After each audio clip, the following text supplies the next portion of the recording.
in a small bookstore in New Orleans, where an unexpected question sparks a life-changing exchange between a lost girl and a man who knows what it means to find redemption.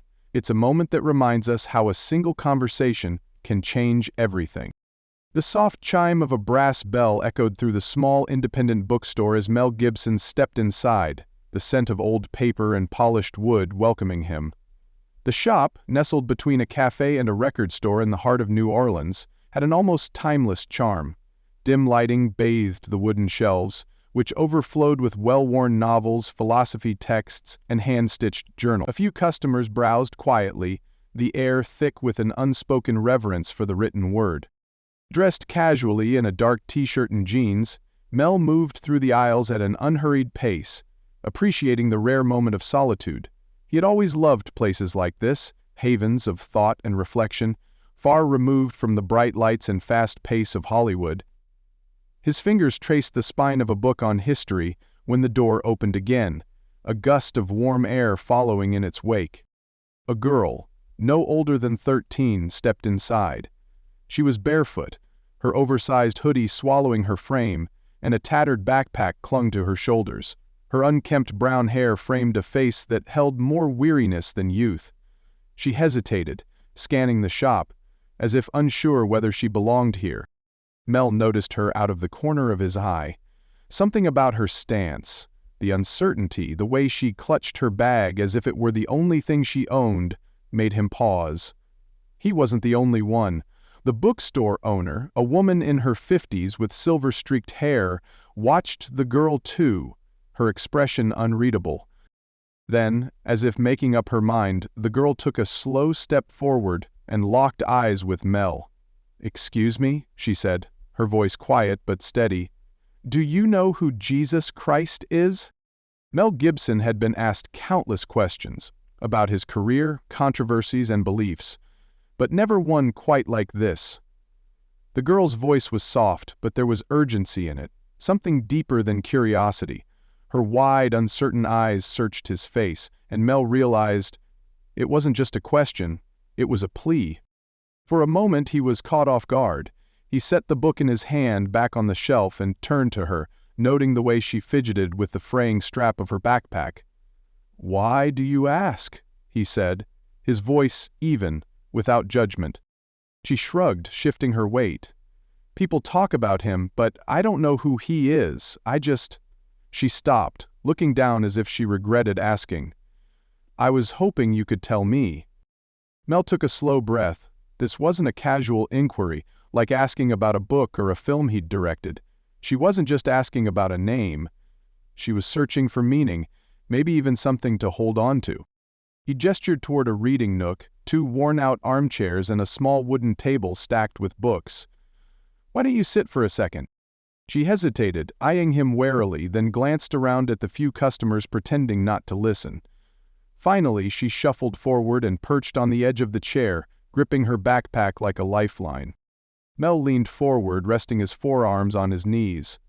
"I'm not a preacher," he admitted, "but yeah, I know who Jesus is." Her lips pressed together as if bracing for a lecture. Instead, Mel asked, "What do you want to know?" She exhaled slowly, looking down. "I don't know," she murmured. "Just, what's he like?" The simplicity of the question hit Mel in a way he hadn't expected. He could have answered with theology, doctrine, or history, but something told him that wasn't what she needed.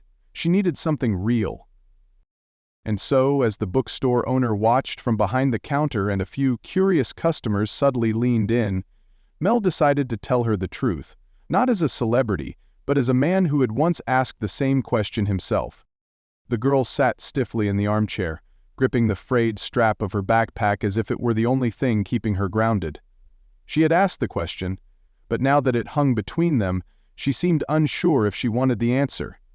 Mel had seen that hesitation before, not in interviews or press conferences, but in people who had been hurt, who had built walls so high they had forgotten why. Mel leaned forward, hands clasped. "You asked what he's like," he said. "A lot of people expect a complicated answer, but the truth? He never gives up on you, even when you've given up on yourself." She glanced up, her expression unreadable, but her grip on her backpack tightened. "Even if you've done bad things?" she whispered. Mel nodded. "Especially then." She scoffed quietly, shaking her head. "I don't think it works like that. Some people, they don't deserve a second chance." He studied her, recognizing the way her voice wavered, caught between defiance and something fragile. "Who told you that?" he asked gently. She hesitated, then shrugged. "I just know." Mel let the silence settle. He knew pushing wouldn't work. Whatever she was carrying had been locked away so long it felt like a part of her. But he also knew something else. Sometimes, when someone reaches out, even the strongest walls begin to crack. "I used to think that too," he admitted. Her eyes snapped to his, filled with skepticism. "You?" Mel chuckled softly.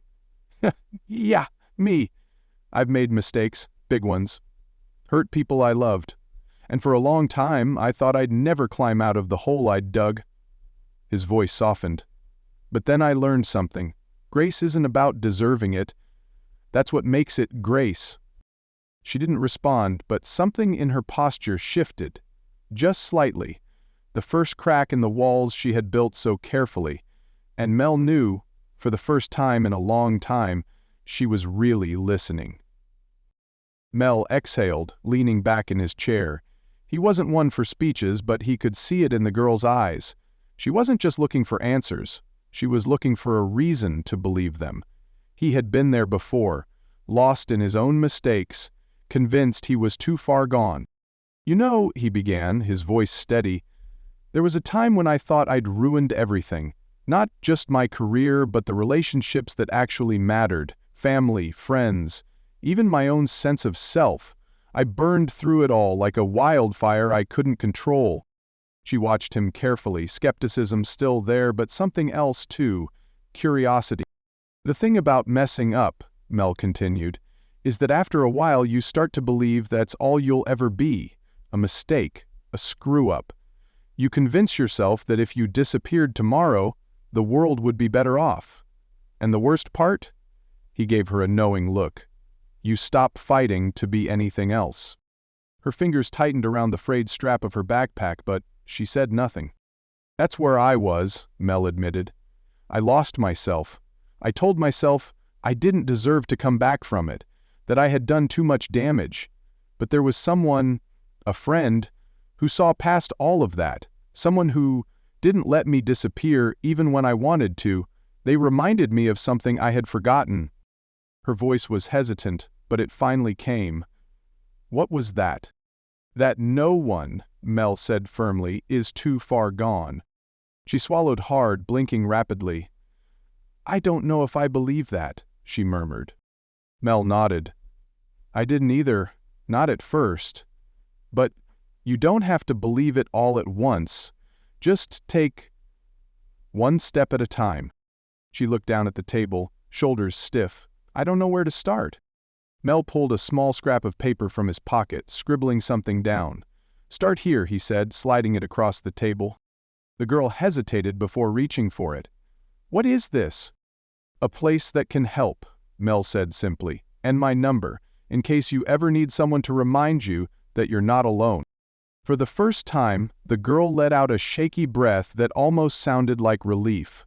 She clutched the paper tightly, as though it was more than ink and numbers. Maybe, just maybe, it was a lifeline. The quiet exchange between Mel and the girl had begun as something private, but as their conversation deepened, an unspoken shift occurred.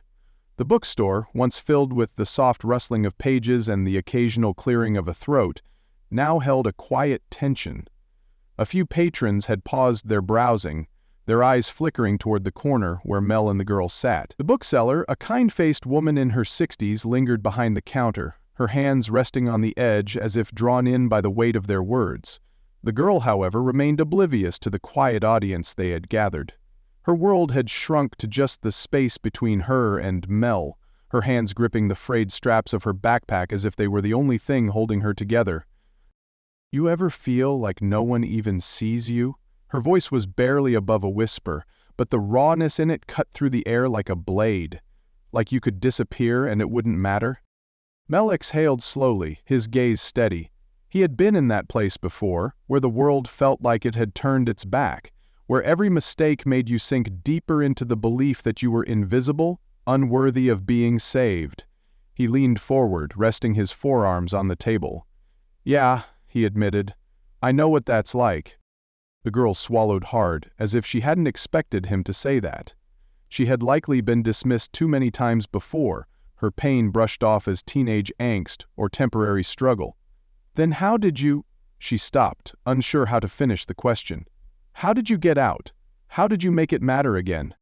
Mel's voice was steady but filled with conviction. "Because someone reminded me I wasn't invisible," he said. "And I promise you, kid, you aren't either." For the first time since she had walked into that bookstore, the girl looked up, really looked at him. And in that moment she wasn't just a lost kid searching for answers. She was someone who had finally been seen. Mel took a deep breath, leaning back in his chair. He understood where she was lost. Lost just as he once had been. He knew the feeling of believing there was no way out. But he also knew something else.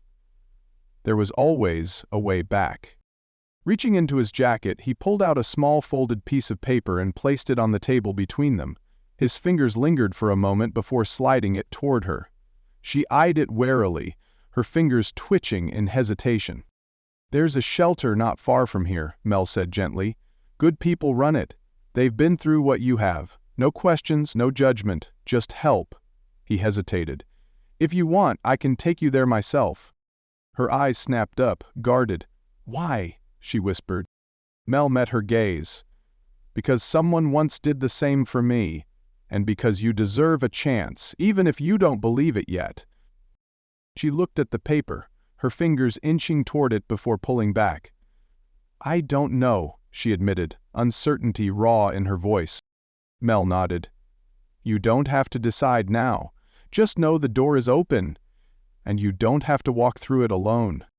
For a long moment she stared at the slip of paper, as if it held everything she'd been running from. Then, slowly, she reached for it, folding it tightly in her palm. She wasn't ready to say yes, but for the first time, she wasn't saying no either. And maybe, just maybe, that was enough for now. As Isla sat there, the slip of paper clutched tightly in her hand, the bookstore had grown quieter. But the impact of the moment was anything but small. It wasn't just between her and Mel anymore. Others had been listening, watching, feeling the weight of what had just unfolded. A woman browsing in the next aisle wiped at her eyes, suddenly turning away. An older man near the counter, who had been pretending to read the back of a book, set it down, his gaze lingering on the young girl as if seeing something of his own past in her hesitation. Mel leaned back slightly, sensing the shift in the air. He knew moments like this weren't just about the people directly involved. They had a ripple effect, reaching places unseen, touching wounds left long buried. He glanced at the bookstore owner, an older gentleman with silver-streaked hair who simply nodded, a silent acknowledgement that he, too, understood. Isla shifted in her chair, suddenly aware of the quiet attention around her. But for once, it didn't feel invasive. It felt safe. Like for the first time in a long time, she wasn't invisible.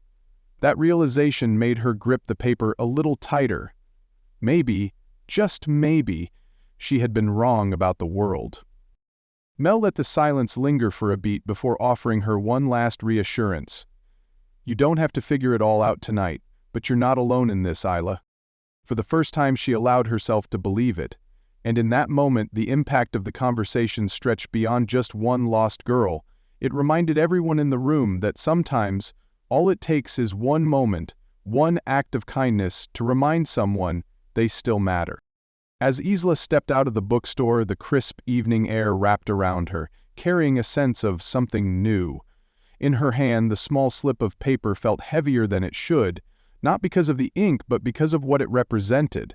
A choice. A step forward, a chance to believe she wasn't as lost as she had thought. Mel watched from the doorway, offering only quiet understanding. He didn't push, didn't convince, just reminded her that no one was beyond hope. "Take care of yourself, Isla," he said gently, "and remember, "You're not invisible." She hesitated, then nodded. "Thanks for everything." There was something different in her voice, not just gratitude, but belief. As she disappeared into the streets of New Orleans, Mel exhaled. The road ahead wouldn't be easy for her, but she had taken a step, and sometimes that was enough. Inside, the bookstore returned to silence, but the air still held the weight of their exchange. A moment. A choice. Maybe he'd never know what Isla decided, but he knew one thing: she had been seen, and that in itself was a beginning.